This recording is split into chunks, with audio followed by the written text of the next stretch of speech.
Hello guys, what's going on? My name is Sam, or Chaotic, and welcome back to another GTA 5 video here on my channel. In today's video, I'm going to be showcasing the all-new unreleased Oppressor MK2 and sharing 10 things with you guys that you need to know about this vehicle before it's released into GTA Online. So let's go ahead and get straight into things. Okay then, so to start things off, as mentioned, the Oppressor MK2 is not available yet to purchase in GTA Online, but it will be released very soon, just next week in fact, on Tuesday, August 14th. Now although Rockstar haven't provided this official release date to us, this information was leaked early today on Twitter by Yan2295, one of the most trusted and credible sources for leaked information in the GTA community. It was this guy, Yan2295, who actually leaked this entire update months back. Yan though said this on Twitter: coming to GTA Online next Tuesday, so August 14th,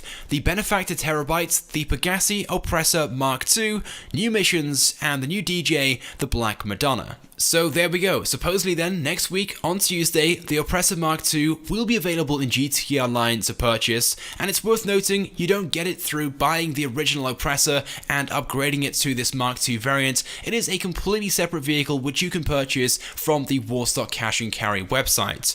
And once available, there'll be two prices for it, a buy it now and a trade price. The buy it now price is $3,890,250. Or alternatively, there is a trade price for $2,925,000, but to unlock this, you first will have to own the Terabyte, so that's why the Terabyte is being released at the same time alongside the Oppressor MK2 on Tuesday, and you'll also have to complete 5 client jobs, either as a VIP, CEO, or MC President.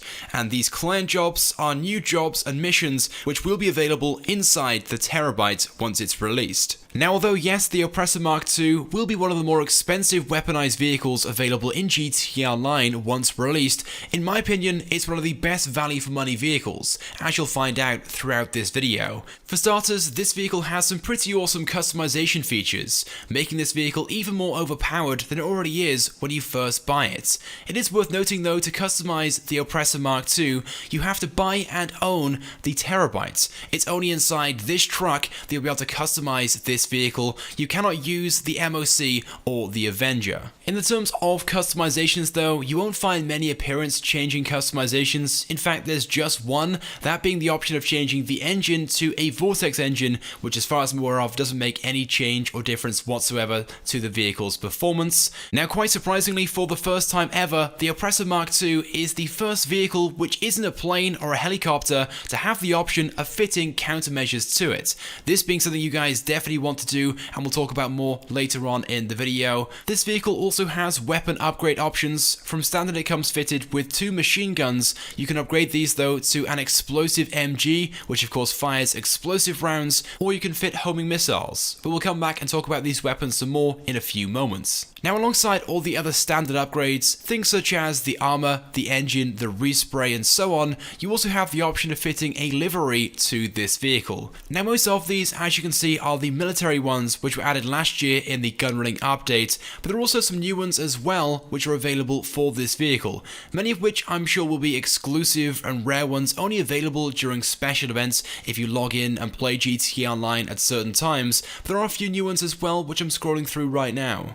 Now as for the weapons, there are a few things you guys need to know about these. So as mentioned beforehand, from standard, so when you first buy the Oppressor MK2, it will come fitted with 2 machine gun turrets from standard, one either side of the headlight. This machine gun turret isn't particularly powerful, as I'm sure you guys already know. It's only really useful for killing pedestrians or popping tires. Now you have the option to upgrade these in the Terabyte with 2 different options. The first weapon choice being an explosive MG, so a machine gun that fires explosive rounds. Now as you can see, the rate of fire isn't particularly fast, but you are firing explosive rounds which are pretty powerful, so just a few shots will blow up most cars. It is worth noting though, you don't have unlimited rounds with the explosive MG. I'm not too sure of the exact number, but it's something like 100. And then finally, as for weapon option number 3, this being homing missiles. These being the exact same ones which you get on the Oppressor, so they fire the same amount of damage, they travel the same amount of distance, they have the same sort of lock-on, and so on.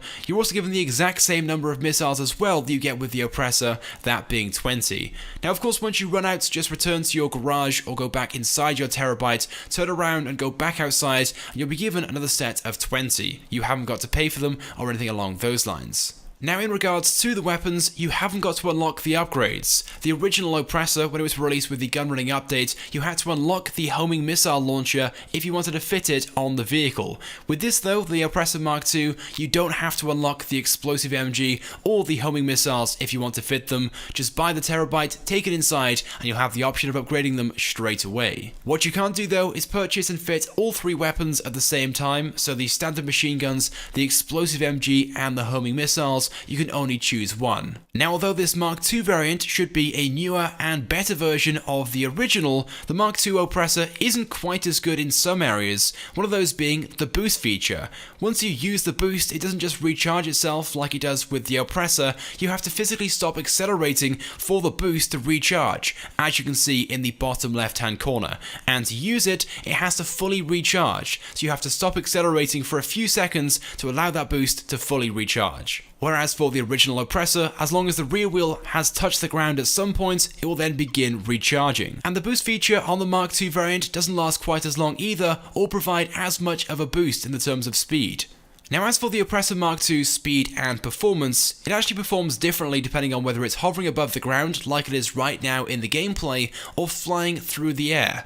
Hovering above the ground, it accelerates to its top speed of 127 miles an hour pretty quickly, and for a top speed of 127, that's pretty impressive as well, faster than 99% of vehicles that we have in game, and when you use the boost feature, it gets up to 136 miles an hour. What you'll find though when you take off and fly around through the air, the bike isn't quite as fast. Now its top speed does vary depending on what altitude you're at, and what I found was the lower you go, the faster its top speed is. But typically its top speed will range between 85 and 90 miles an hour, so certainly not quite as quick as when you're hovering above the ground to drive about. But at a speed of around 85 to 90 miles an hour, it's still pretty impressive. Bearing in mind this vehicle's hover and flying ability is almost identical to the Deluxo. In fact, the noise it makes whilst flying around is identical to the Deluxo. And like the Deluxo, you can also fly or hover above water. And it doesn't matter how still or how wavy the water is, the bike of course will react and just fly over it as if it was regular terrain. But it is worth noting you have to be steady and you can't make any sudden turns at speed,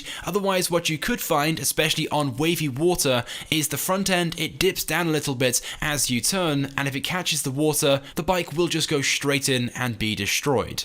Now something else you guys need to know about the Oppressor Mark II, it is almost impossible to fall off this thing. It doesn't matter what you bump or crash into, whether it's a building, a lamppost, a tree, or a moving car on the road, you won't fall off like you would on the Oppressor or any other motorcycle. Plus, of course, don't forget, this vehicle has the option of having countermeasures fitted to it as well, which means that when you're flying around, if anyone fires missiles at you, whether it's from another aircraft like a jet or a helicopter or just a homing missile launcher from the ground, you can activate your countermeasures to then deflect or distract those missiles. Now, something else you guys also need to know is that when you get onto the Oppressor, like getting into a plane or into a helicopter, you're also given a parachute every time. So for whatever reason, if you want to jump off the Oppressor and parachute to a location rather than just fly there, you can jump off and be rest assured that you'll have a parachute on you every single time. And then as for the 10th and final thing I'll be sharing with you guys in today's video about the Oppressor Mark II,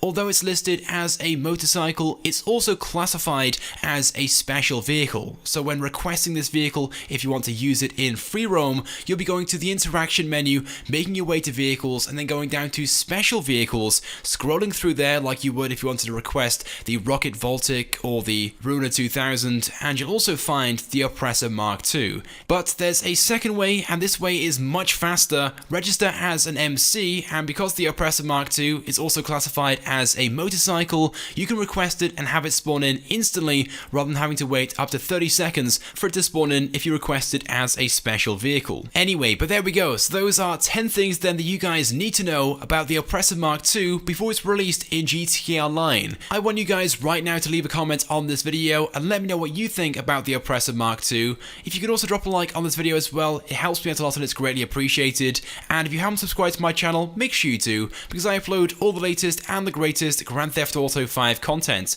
So as always guys, thank you very much for watching, and I'll see you guys in my next video.